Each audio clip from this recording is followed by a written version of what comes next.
Que tal? Moi boas tardes. Mércores, como é habitual os mércores, teremos unha sección fixa este día. Sen embargo, non vamos a ter o seu protagonista, vamos a recuperar unha sección antiga e vamos a pedirlle a Cristian do Campo dende aquí que se recupere porque as alerxias están pasando factura pois por todos os lados.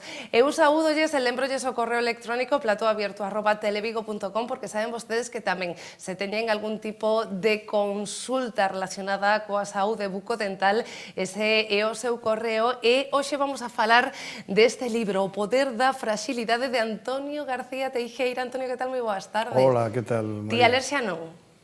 Pois de momento non, afortunadamente. Todo pode vir. Pero cando vai cumplindo anos aparecen tantas cousas que xa...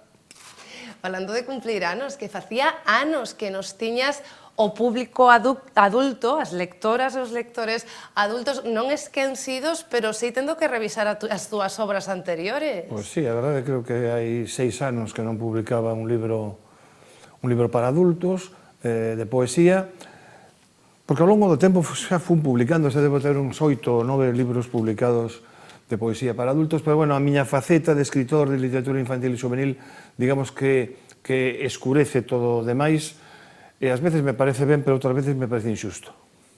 Bueno, a min pareceme ben porque os libros infantis, os que ele escribe, son necesarios. No, digo que escureza. Xa facía falla, xa facía falla. Sí. Agora falamos desta obra, pero antes que te collemos de puro milagre, porque o luns vaste cara a Bogotá. Pois sí, é desas satisfaccións que produce a literatura, cando dende logo se fai dende a autenticidade. Niso sí que podo dicir que intento ser honesto e auténtico sempre. Recibín sorprendentemente un convite da dirección da Feira do Libro de Bogotá, que é unha das máis importantes de América Latina, para que querían contar comigo como convidado. E, bueno, foi unha sorpresa moi agradable. Decidín que sí, que iba a ir, porque estas cousas hai que ir. Además, eu son un morado de América Latina e de Colombia en particular. E, bueno, e ali marcharei o luns, día 24, para ter ali tres actos que me fan moitísima ilusión. Un será con persoas maiores de centros de día, e achegalos á poesía en xeral. Outro será falar un pouco da poesía de nenos e a diferencia que hai coa poesía de adultos.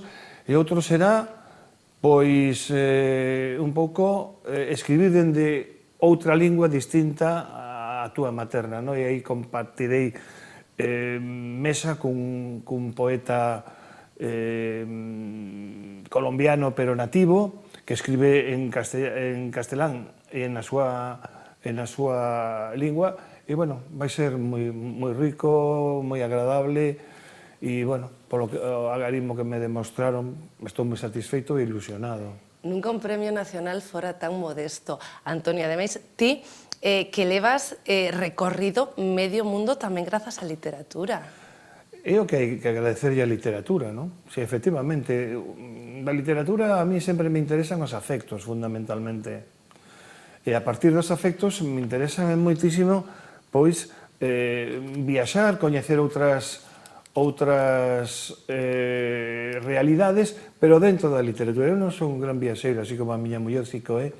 Eu non son un gran viaxeiro, pero son un viaxeiro, digamos, que convencido cando son realidades que teñen que ver co mundo da literatura, esa literatura que está, ademais, pegada ao chan nos distintos lugares, concretamente de América, non? É que eu teño unha enorme paixón por Latinoamérica. Fai uns días ou unhas semanas, en realidade, cando eu recibía unha nota de prensa que dicía que Paco Ibáñez iba a facer en Vigo o único concerto que ten previsto este ano en Galicia e que, ademais, iba a estar dedicado no ano Oroza, precisamente o poeta. Acordeime de ti. Pois sí, porque realmente a Asociación Eva Oroza fixo un esforzo enorme, moveuse moitísimo para traer a Paco Ibáñez a Vigo, tendo en conta xa que Paco é un home maior e que aínda pode dar moitísimo, e que é necesario que volva a cantar en Vigo outra vez, porque a figura de Paco hai que tela moi presente, a figura de Paco ten que estar moi viva, é un dos grandes artistas deste país. Se fose francés estaría nos altares como Brassens, Brel e moitos outros, o Moustaki. En cambio, aquí en España non se lle dá o recoñecemento que realmente ten as novas xeracións, como pasa con Rafael Alberti, por exemplo, casi non o coñecen, e a min iso dame moita pena. Entón, efectivamente, a Asociación Eva Miaroza fixo un esforzo enorme por traelo, e así será o día 9 de xuño, no que cantará en galego, cantará algún poema de Celso Emilio Ferreiro, e afortunadamente algúns dos meus tamén, claro. E seguramente me mandará subir, eu que non sei cantar, pero, bueno, como el manda, e non lle podo decir que non, pois subo, fago o paripé, pero realmente importante é que el este aí, que é palabra viva, poesía viva, e ainda por riba, ese gran agarismo que mostra cara as linguas peninsulares, en este caso cara ao galego. Iso é para agradecerlo, pero de corazón e moi profundamente, non? Esa era a pregunta, se Antonio García Teijeiro se iba a subir de novo con Paco Ibáñez ao escenario. Me temo que coñecendo Percal é posible. E nos agardamos estar aí para velo. Vostedes, se queren, dentro da editorial Belagua, xa poden ler este libro, O poder da fragilidade. Antonio, que ten un limiar maravilloso de Ana Alfaya. Alfaya fixo un traballo maravilloso. Cando na editorial Belagua Edurne Baines dixo que sí, que me publicaba o libro, por suposto, quedei moi contento. Resulta que eu quería un prólogo. E ese prólogo só tiña unha persoa que o podía facer como a mí me gusta, que deben ser os prólogos, non?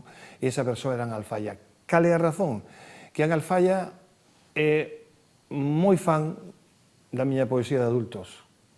E iso é algo raro, non? Que se produza. Entón falei con ela, encantado, fixo esa maravilla, tivemos a presentación en Librouro que hai a finais de mes, e, bueno, a presentación foi preciosa, tamén, o seu discurso. Que ben saben facer as cousas en Librouro, ademais. Ademais, iso, que para mí Librouro é esa librería que está preto da miña casa que forma parte da miña xeografía persoal, non? E claro, fixo a lectura do libro, afortunadamente gustoulle, claro, porque a pesar de todo un sempre ten a dúbida de se estás metendo a persoa nun compromiso, porque facer un prólogo non é como facer un comentario nun determinado momento, non? Porque iso queda para sempre. E, bueno, eu quedei emocionado e abraiado con todo o que di aí. Eu agradecín a lectura porque voulles a confesar a vostedes, eu aquí nunca minto, e tío, sabes, Antonio, este libro está recén saído do forno e sobre todo recén chegado á redacción esta mañán. Chegoume a min, eu teño algo coa literatura que a Antonio me encanta, pero eu a literatura, a poesía, a teño que ler en silencio, a teño que ler para min e a teño que ler pensando e reflexionando despois, non é como unha novela que podes chegar a lela en medio dunha cafetería chea de xente. Entón empecei polo limiar de Anne, e ela o que fai de alguna maneira é dialogar cos teus poemas, porque logo, abrindo o libro ao azar, porque quero ler este libro na casa, tranquila, e poema a poema, ademais no orde no que está publicado, porque sei que o orde nun poemario sempre ten o seu aquel, sempre por algún motivo. Logo de ver eses poemas, dinme conta de que ela destripa cada poema e chega máis o que ti querías expresar que calquera outra persoa, non? É tremendo, é casi como ler unha pequeniña tese. Claro, mira, María, é que eu creo que a poesía non se explica. Creo, primeiro, tú non podes explicar un poema, a grandes rasgos podes facer un achegamento, pero os poemas, determinado tipo de poemas, non se explican. Eu creo que a poesía non debe explicarse. A poesía séntese, non? Entón, ti, cando lees un poema, estás en constante diálogo co autor ou coa autora que escribiu ese poema, non? Entón, iso é o que fixo Anne, dialogar cos poemas que se atopaba adiante e digamos, facer preguntas, porque a poesía non é para dar respostas, a poesía é para facer preguntas. Entón, coido que iso foi un acerto enorme dela, e logo empezou a puntualizar algunhas cousas que bueno, diste, explica que realmente interiorizou no tanto que precisaba sacalo a fora, non? E aí naceu o prólogo, naceu o texto fermosísimo que fixo na presentación. Ela destaca o ritmo, a composición e a mensaxe destes poemas, algo que a mí non me sorprendera, seguro que a vos se líchedes a Antonio tampouco, pero xustamente Belagua destaca na contraportada unha parte deste limiar, 3 preguntas, que eu creo que o din todo, elexiron exactamente o momento exacto deste texto, da súa proposta dedúcese dían preguntas cuyas respostas están na nosa mirada aleuta. Hai táboa de salvación na escuridade, nas tebras, e o amor unha porta aberta á esperanza. Despois do camiño percorrido na única vida que nos toca vivir, queda algo daqueles soños da nenez, da mocidade, dos primeiros anos da adultez. Antonio, botas a vista atrás. Sí, eu boto a vista atrás sempre, non? Pero coa idea de avanzar. Cando eu rematei este poemario, a primeira persoa que yo dei foi a miña muller. A Susi, dixenlle, mira, acabo de rematar o poemario. Eu comezara este poemario en plena pandemia. Sí. Por conseguinte, non había moitas razóns para ser optimista. E o primeiro que me dixo Susi foi que é un poemario moi pesimista.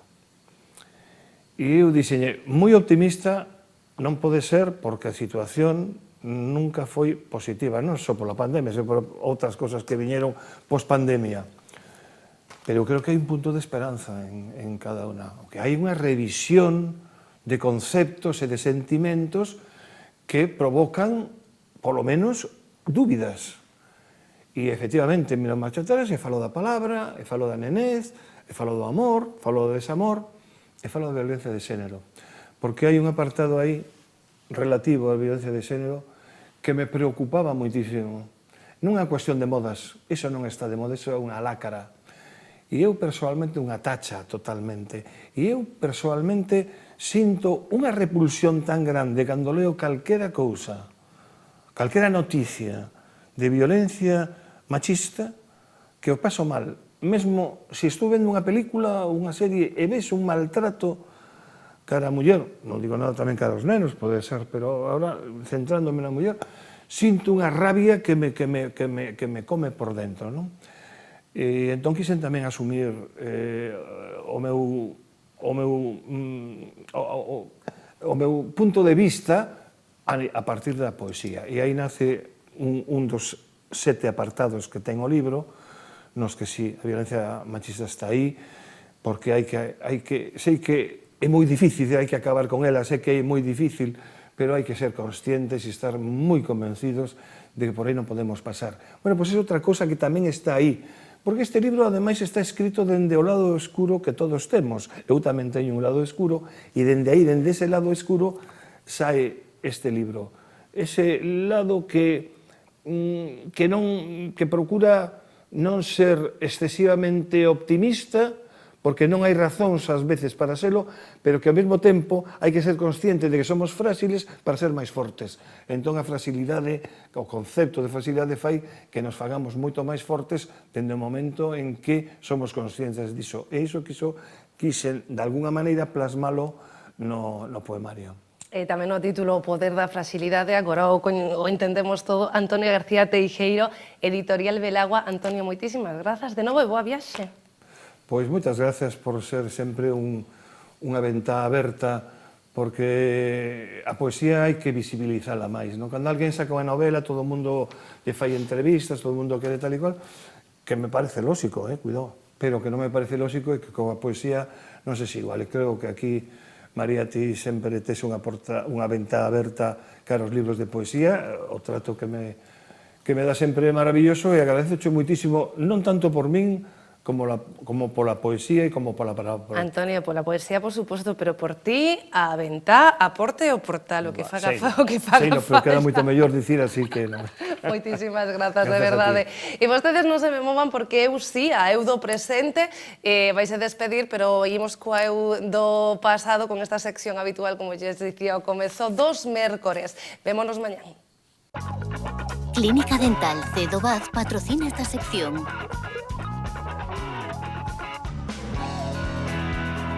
Sección que está dirigida en realidad por nuestro colaborador habitual, Cristian do Campo. ¿Qué tal? Muy buenas tardes. Hola María, ¿qué tal? ¿Bien? Bien, bien. Bien, vamos a hablar, y no porque sea hora de comida, de saliva. Sí, o de las glándulas salivares. La semana pasada hablamos de la lengua, pues hoy he traído, vamos a hablar un poco un par de semanas de medicina oral, ¿no?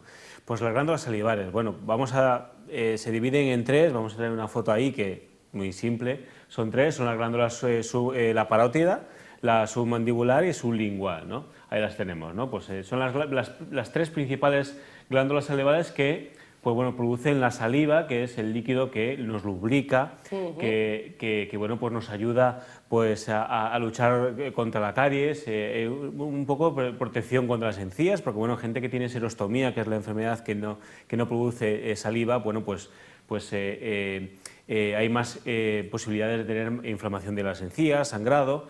Entonces, bueno, pues esas glándulas pues tienen una patología, ¿no? Pues bueno, por las paperas, ¿no? Que afecta a la glándula parótida, pues en ese caso, bueno, pues es una enfermedad vírica que es contagiosa, pero que no tiene nada que ver con la enfermedad que vamos a traer hoy, que es la sialolitiosis, que son las piedras.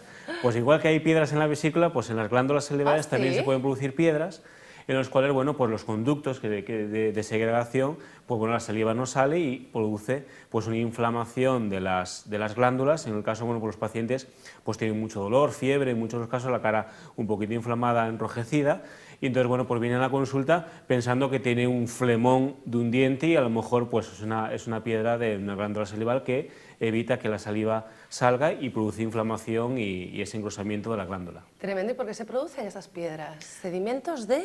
Pues son sedimentos de calcio, de magnesio, es decir, por ejemplo, pues un paciente pues, tiene poca producción de saliva, pues una deshidratación, pues que no bebemos lo suficientemente líquido y la saliva está producida por 98% de agua. Entonces, bueno, pues una de las causas es eso, por deshidratación. Entonces, bueno, por los sedimentos, esos minerales que tiene la saliva, pues precipitan y producen estos cálculos que pueden ser de pequeño tamaño, que pueden expulsarse produce dolor a la expulsión, pero pueden ser de gran tamaño y pueden producir un problema. Y ahí tenemos que operar.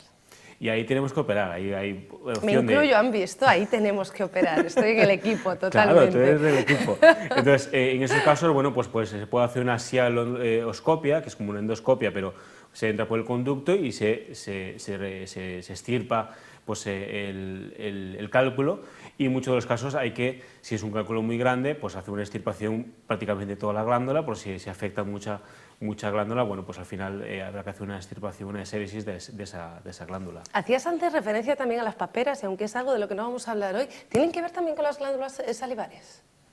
Sobre todo afecta a la glándula mayor, que es la parótida, por eso es la papera, es parótida, y es la única de las glándulas que pueden afectar. Entonces también produce una inflamación, pero es vírico, entonces es contagioso. La sialolitiasis no es contagiosa porque es una piedra, es algo mecánico, ¿no? Vamos a decirlo así, pero la otra es vírica y sí que hay que tener otro tipo de tratamiento. Me encanta cómo dice, ¿no? Paperas, parótida, como si todos hubiéramos hecho esta relación tan pronto tuvimos la enfermedad de pequeño, que por cierto no se ven tantas paperas últimamente, ¿no? Últimamente no. ¿Es por algún motivo? Yo creo que porque los niños ya están muy vacunados y se intenta que las infecciones víricas infantiles, vamos a decirlo así, o de los niños, bueno, pues afecta lo menos posible, se ve menos, pero bueno, a lo mejor en países que no están muy desarrollados sí que no hay tanta vacunación masiva, bueno, pues ahí es donde puede haber esos problemas de paperas y víricos. Yo antes empezaba haciendo referencia a la comida y a la saliva por aquello de que dicen que salivas más, ¿no? Cuando hay algo que te apetece comer. Entiendo que una de las posibles enfermedades también relacionadas con la saliva es esa precisamente, ¿no? Cuando dejamos de producir la suficiente cantidad.